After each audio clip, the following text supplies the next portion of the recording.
Assalamualaikum warahmatullahi wabarakatuh, teman-teman. Saya ingin membagikan informasi modus penipuan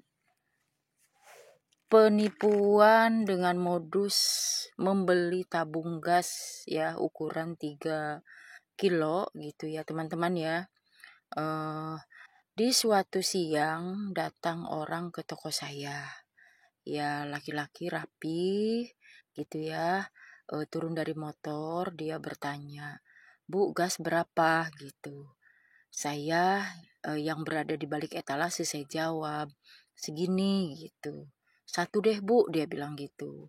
Ya udah, saya mau siap-siap mengambilkan kan, teman-teman, karena memang gasnya ditumpuk-tumpuk gitu. Nah, sebelum saya beranjak untuk melayani ngangkat tabung gas, orang ini bilang ya ke saya biasa beli di toko itu, Bu," sambil nunjuk tangannya.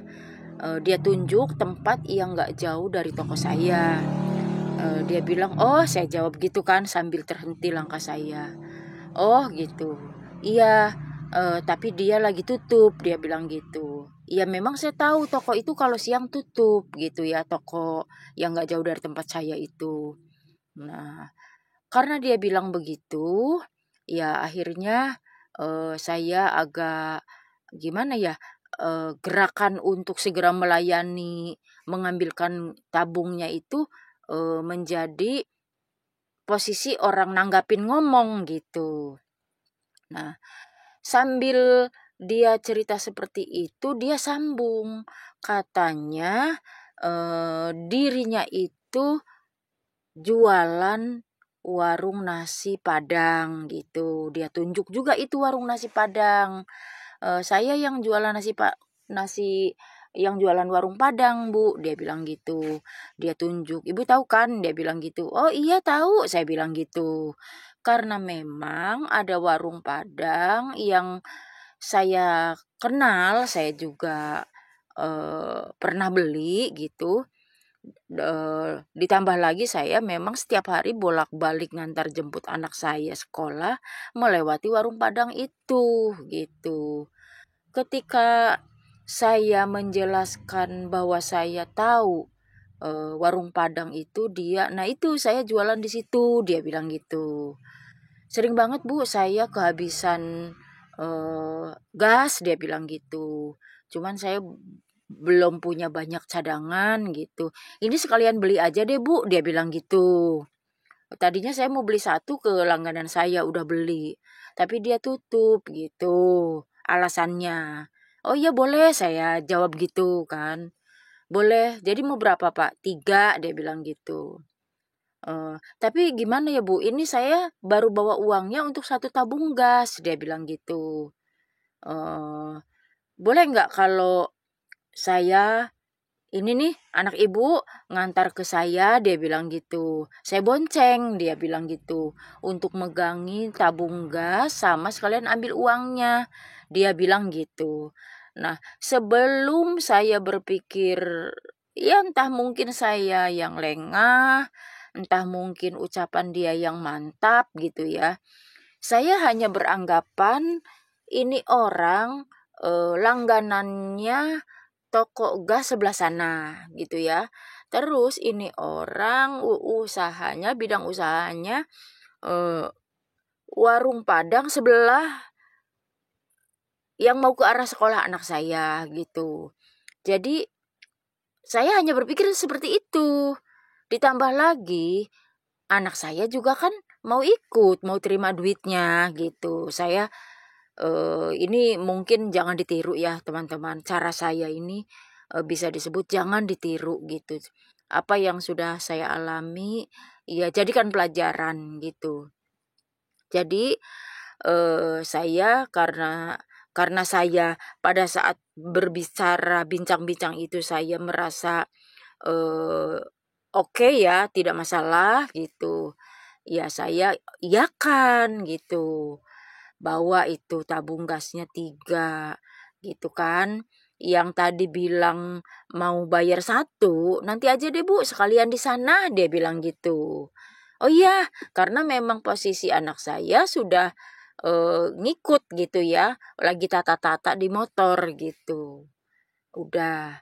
Nah, pas udah tunggu gitu ya, kok anak saya lama ya nggak kembali-kembali gitu. Saya tungguin anak saya eh SMP ya, baru masuk SMP gitu. Dari lulus SD baru masuk SMP waktu itu ya. Nah, saya kok lama gitu. Karena saya di dalam pikiran saya sih nggak curiga tetap teman-teman. Saya berpikir kok anak saya meleng gitu ya. Bukannya langsung pulang, mana bawa duit dari hasil itu pembayaran gas gitu. Kok lama gitu. Saya malah berpikir takutnya anak saya main dulu karena kan pulang sekolah belum main gitu. Saya susul teman-teman. Dari jauh, anak saya kan pakai baju merah. Dari jauh ke arah warung Padang yang saya maksud, terlihat anak saya di situ lagi berdiri. Lega dong saya. Oh, itu dia anak saya. Dalam batin saya gitu. Itu pas sampai di tempat di lokasinya warung Padang, saya tegur anak saya. Kenapa nggak langsung pulang, Piki? Lama banget. Ngapain? Saya bilang gitu. Nah, anak saya yang merasa tahu percakapan ibunya dengan orang yang bawa tabung gas itu ada pembayaran. Jadi anak saya itu nunggu ceritanya. Menurut versi anak saya dia itu nunggu. Jadi ketika saya tanya kenapa enggak langsung pulang, anak saya jawab, orangnya kan ke sono belum ngasih duit, katanya gitu. Lah saya kaget kan. Kenapa anak saya bilang ke sono? Tangannya menunjuk ke arah jauh gitu. Bukankah tempatnya ini warung Padangnya gitu. Terus saya tanya ulang, lah bukannya orangnya masuk ke dalam? Saya desek anak saya dengan pertanyaan seperti itu. Enggak, kata anak saya. Orangnya ke sono, nerusin gitu. Terus saya kaget untuk mencari jawaban ya ke atas kekagetan saya masuk ke dalam yang tempat orang ngelayanin nasi padangnya. Pak permisi, mau tanya, apa Bapak ada merintah beli gas gitu? Saya tanya begitu. Dijawab sama si Bapak yang saya tanya, enggak Bu, saya enggak masak. Dia bilang gitu. Saya masaknya di rumah. Dia jawab gitu. Dia enggak nyuruh orang beli gas, tetapi dia mengatakan enggak masak. Masaknya di rumah. Nah, di situ saya lemes ya, teman-teman. Terjawab dan langsung keukur sama saya kalau ternyata saya ketipu gitu.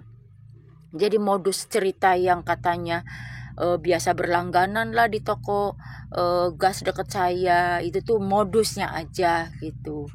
Terus saya ajak pulang anak saya, sambil di situ saya bersyukur untung anak saya ya diturunin di sini gitu.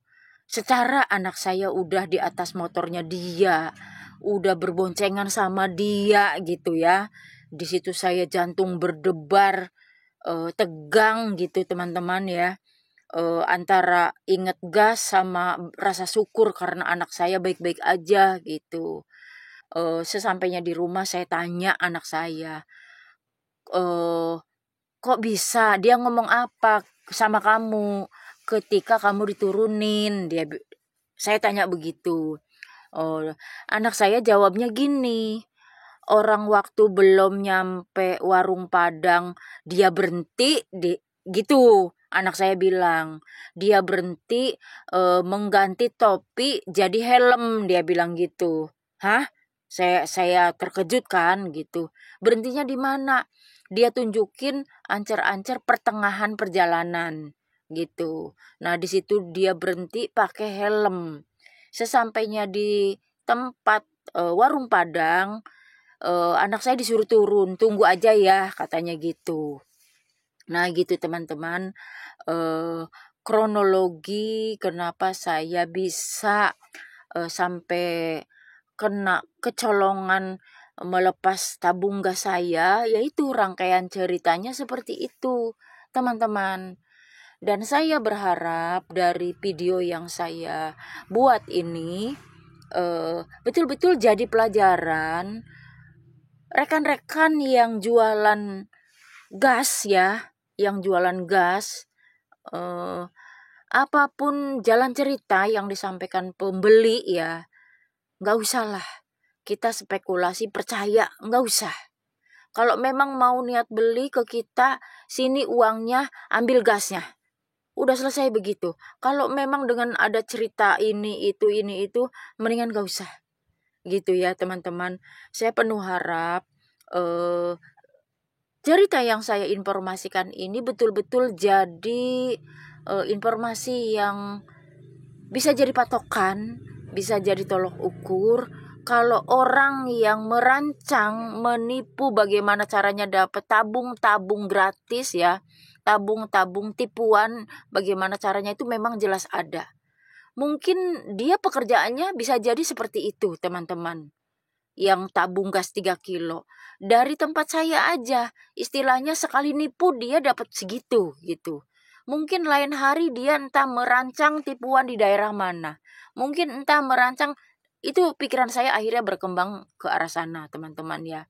Bisa jadi kan dia itu memang menjadikan apa modus tipuannya itu suatu pekerjaan gitu. Nanti beralih lagi pindah daerah dengan modus seperti itu. Dengan tentunya dia juga mempelajari dulu nanti skenarionya apa bagaimana. Mungkin seperti itu. Saya merenung cukup lama teman-teman ya. Sampai akhirnya saya memberanikan diri untuk membuat video ini yang memang saya merasa memiliki peduli, jangan sampai eh, teman-teman ada yang mengalami atau minimal tahu lah gitu. Minimal tahu kalau modus seperti itu tuh ada gitu ya. Ya mungkin itu yang bisa saya sampaikan teman-teman. Semoga ada manfaatnya apabila di dalam menginformasikan kejadian ini saya kurang pandai menyusun bahasa dan kalimatnya, mohon dimaklum ya teman-teman ya.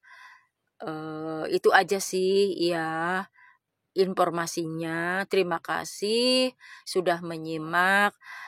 Billahi taufiq wal hidayah. Wassalamualaikum warahmatullahi wabarakatuh.